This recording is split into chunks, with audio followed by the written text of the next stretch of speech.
So, the ACLU, we show up in communities, we show up in courtrooms, we show up in halls of government, but also ensuring that we are ready and able to be that first responder when the rights that people have now are being taken away, or there's an issue that occurs. It's a really rewarding process and an organization to be involved with. You're listening to Thinking Freely with the ACLU in Maryland, the show that talks about what's happening in Maryland from the courts to the streets and everywhere in between. I'm your host, Nehemiah Bester. On this episode, I'm excited to share with you all the experience and insights of one of the ACLU of Maryland's key leaders. For folks who don't know, every couple of years, our board of directors holds an election and takes nominations for its next officers and board members, including board president. This past election cycle, Corey Stottlemyer was selected among his peers as the board president of our board of directors. Corey sat down with me to share his thoughts, ideas, and vision for our organization. Here's some interesting facts I learned. He's a devoted art enthusiast, be it paintings, sculptures, or the peer-to-peer art connection between Basquiat and Warhol. He can explain it. He has a daughter named Liberty, which almost sounds too perfectly aligned with his new role as president, and he's incredibly serious about improving the lives of all Marylanders. On top of that, Corey's an economist and strategist with over 20 years of experience in policy development and program management at the federal, state, and local levels. He has co-authored studies analyzing the economic impacts of immigration reform, as well as improved access to healthcare. He is also an adjunct instructor of economics and public administration at Hood College. Thank you, Corey Stottlemyer, for taking the time to, come talk with me today for this interview. So yeah, just to get things started, so you're the new board president of the ACLU of Maryland. How did you come to be involved with the ACLU? Yeah, so my career, I'm an economist. I'm used to looking at what are the quantifying the impacts of policy changes and investments on the nation, states, regions, and that's a variety of things. That can be healthcare, that can be infrastructure improvements, that can be tax policy. But back in 2013, one of our clients was a coalition, a very broad coalition, looking at the proposed immigration reforms. And I say broad coalition. It was foundations, it was immigrant advocates. It was the business advocacy groups and even labor unions, and everyone was coming together because they recognized that there were significant challenges in the immigration system. And we were working with economists on both sides of the aisle to do this work. And as I kept having these conversations, it became very apparent this was a challenge. It was holding back a lot of people. A lot of people were being left in legal limbo. It was holding back people's lives. It was holding back the greater economy of the United States. And I watched this firsthand in D.C. I watched these conversations. I watched the ended up stalling in the House. And immigration is one of those where you only have it seems like every couple decades you have an opportunity at significant reform, and we haven't had a significant reform since the 1980s, and so this was a huge opportunity, and it wasn't successful, and so it was a major lesson for me as someone who studied government, who studied the policy process. And I'm used to thinking of the legislative process as being where where laws are made, where things are accomplished. And I realized that there was a flaw, and so I was looking for other ways to engage, whether it was both an advocacy and also the legal system to find opportunities to have an impact. Since that's what brought me looking for other opportunities. And I heard that that a coalition was forming in Frederick, where I live, called the RISE Coalition, and was working with immigrants in Frederick, but also throughout Western Maryland. And so I got involved. Yeah, I was actually going to mention, because I'm so glad you mentioned RISE, because RISE does a lot of work in immigration policy. Can you tell me a bit about your experience working with the RISE Coalition? Yeah, so I was there at one of their first meetings, and it was, but actually I knew Sergio from when he was at Healthcare for All, Access Healthcare for All, when he was doing that work, and I knew him from there, and I was like, I literally, I think I saw it in my inbox from on Facebook or something like that. But that was my entry point, not ACLU. It was from him, and but it was definitely a broad coalition who were looking to find ways to make Frederick better and safer for everyone. And we had people as we have a immigrant population in Frederick, and we were finding ways to help them navigate the legal system, advocate to elected officials, and also identify injustices that were occurring where we could provide support. And this coalition was really community driven. I'm going to these meetings, I'm seeing the very diverse group of people around the table, and the ACLU was providing that support for them, and we're helping them realize their vision and take steps. And so that was an entry point. And I realized I always thought of ACLU as being focused on the courtroom, and here they were in working in communities and also working to advocate on behalf of communities. And it really opened my eyes to the power of what the ACLU's mission was, and how that could be increased. And over the years, I've just seen the RISE Coalition continue to, the value of that to continue to multiply, and then to really change the conversation about a lot of issues in Frederick. Right, yeah. So first, I think Sergio would really appreciate the shout out. Sergio's awesome, so thank you for sharing that. But I want to change gears a bit. With the time that you've been working and doing work with the ACLU, I know we just talked about the RISE Coalition, the amazing, immigration work that they've been doing.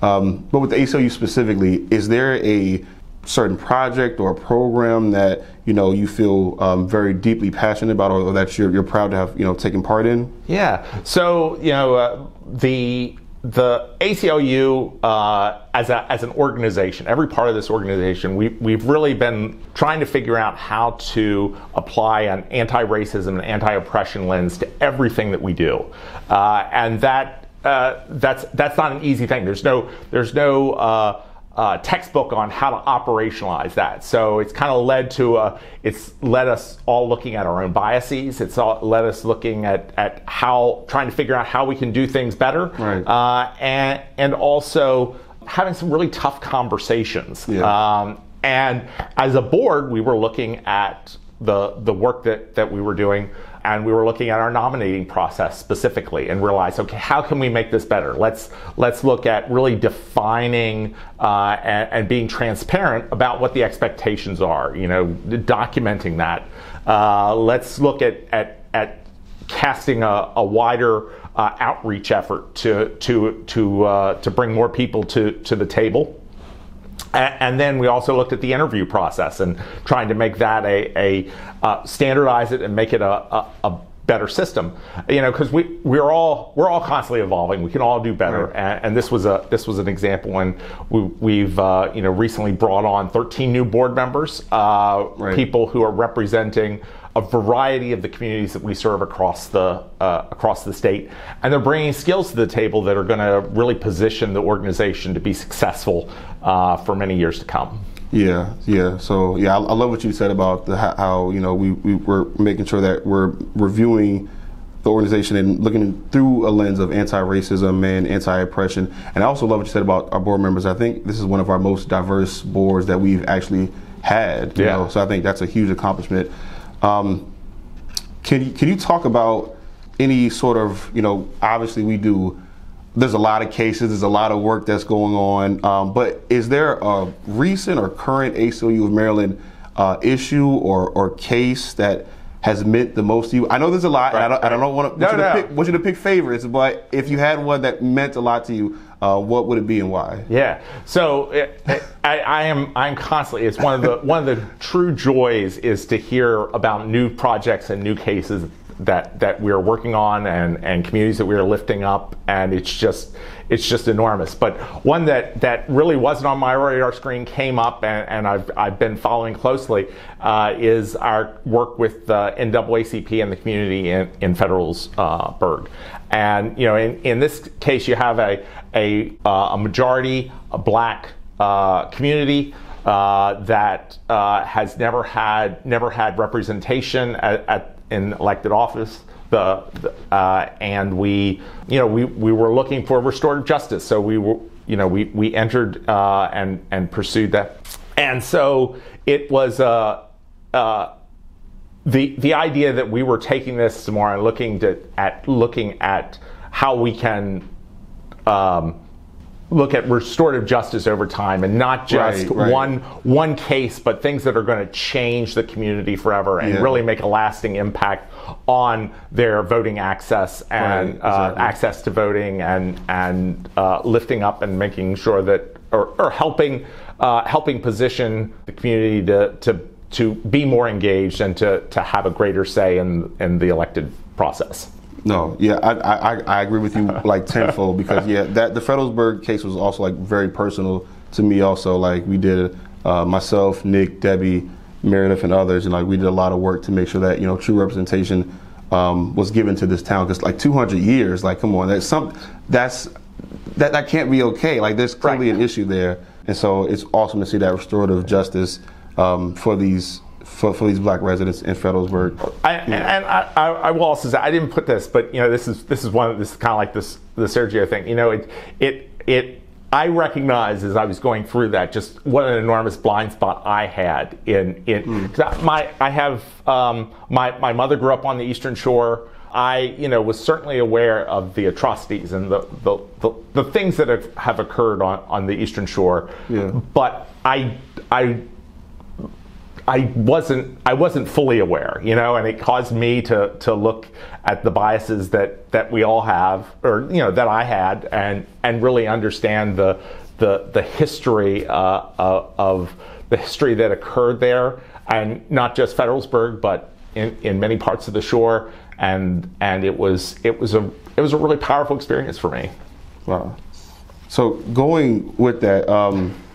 Do you have a specific vision for the ACLU in the coming years? And, kind of coupled with that, what is your vision for our state as it relates to civil liberties and civil rights? Well, we've had a lot of success. And you look at our recent annual report, and it's just apparent just how much success we have had. Yeah. But there's still so much work to do. Yeah. We hear that. I hear that statistic more often than I like that as a percent of our, that we have more incarcerated black people in the state as a percentage of our population than any other state. We have enormous disparities in schools in Baltimore City and throughout the state, in funding and quality of education.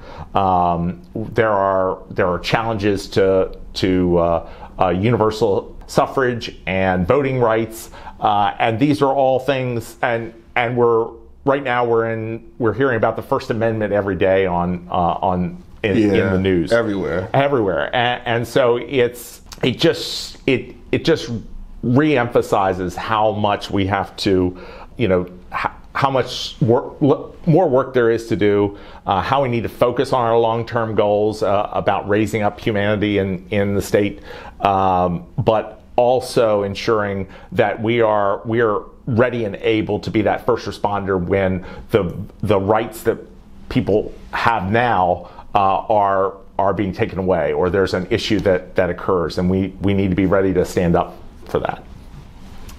Yeah, I love hearing that and hearing your vision for our state, because I think we try our best to do a lot of really great things, but the work is not over.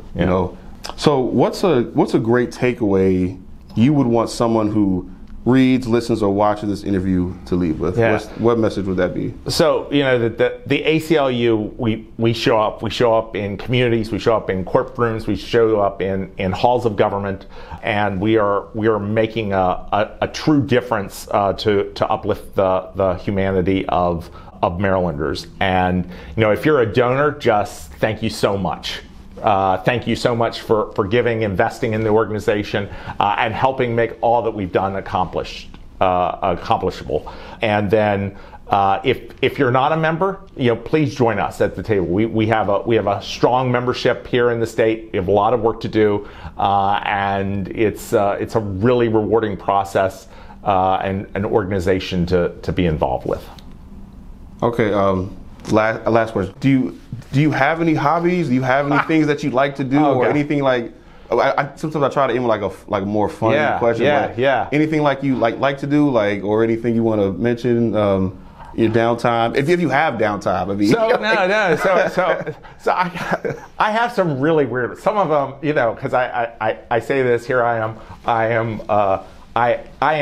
definitely, I'm a privileged white man in the state of Maryland, and some of my hobbies sound like I'm a privileged white man in the state of Maryland. I'm actually in an art forecasting league where we look at fine art and select what how they're going to do at auction. Really? Wow. Yeah. I've never heard that before. Well, it's not as popular as fantasy football or anything like that, but that's probably obscure and just shows the things I do. But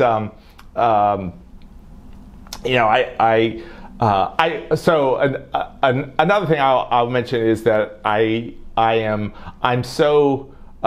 so proud, and I'm a single co-parent. I've got 2 awesome kids. My son is 15, and my daughter is almost 14. Her name is actually Liberty. Wow. And she and both my kids, as I got into this work for me and to make a difference and to be engaged. But as they get older, I just look at making sure that I'm doing the work for them and really focused on handing off the baton, because there's so much work to do, and we just need to continue to focus on that. With a name like Liberty, that's true commitment. Sorry, I'll say that. I will say so. Her mother is a suffragette born 100 years too late. That's how our daughter wound up with the name Liberty. I love to hear it. But thank you, Corey, so much for your time. This was an incredible interview. Thank you for your leadership, and thanks for talking with me. Yeah, thank you. It was a great experience.